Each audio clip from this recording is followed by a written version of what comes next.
আসসালামু আলাইকুম। আজকে রেডিমেড হালিম মিক্স দিয়ে হালিম রান্না করে দেখাবো। এই তো আমি হালিম মিক্সগুলো আমি গরম পানিতে যে চাল ডালের যে মিক্সটা ছিল সেটা গরম পানিতে আমি ভিজিয়ে রেখেছি। আর এখানে হচ্ছে আমি হালিম মিক্সের জন্য রান্না শুরু করলাম। এখানে আদা রসুন বাটা দিয়ে নিয়েছি, তেল দিয়ে নিয়েছি। এখন আদা রসুনগুলো ভাজা হয়ে গেছে, তারপর একটু পানি দিয়ে আমি এখন ময় মশলাগুলো দিয়ে নিচ্ছি। একটু গুঁড়ো মরিচ, হচ্ছে ধনিয়া ফাঁকি, একটু জিরা ফাঁকি। এখন হচ্ছে রাঁধুনির মিক্সের যে মশলাটা সেটা দিয়ে নেব, সেটা অল্প একটু রেখে দিব, সেটা লাস্টে দিব আমি এটা। তো এই তো এখন আমি মশলাটা কষিয়ে নিব। তো আমার কষানো হয়ে গিয়েছে, এখন হচ্ছে মাংসগুলো দিয়ে নেব। এখানে আমি মুরগির মাংস রান্না করব।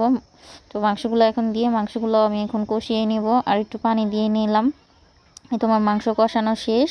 তো এই তো যে চালটা আমি ভিজিয়ে রেখেছিলাম সেই চালটা আমি এখন দিয়ে নিলাম, যে চালের ফাঁকিটা ভিজিয়ে রাখছিলাম। এই তো আমার হালিম রান্না প্রায় শেষ পর্যায়ে। এখন আমি হালিমটা বাগার দিয়ে নিব।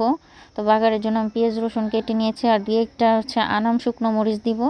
এই তো আমার প্রায় এটা একটু ব্রাউন কালার হয়ে আসছে। এখন আমি তো বাগারের জন্য হালিমে ঢেলে দিলাম। তো এই তো লাস্টে যে অল্প একটু রেখেছিলাম সেই মশলাটাও আমি দিয়ে দিলাম এখন। তো এই তো হালিম প্রায় হয়ে গিয়েছে। তো সবাই আশা করি সবার কাছেই ভালো লাগবে। এই তো আমার হালিম রেডি। ধন্যবাদ, কাঁচামরিচ দিয়ে রেডি করে নিলাম। আল্লাহ হাফেজ।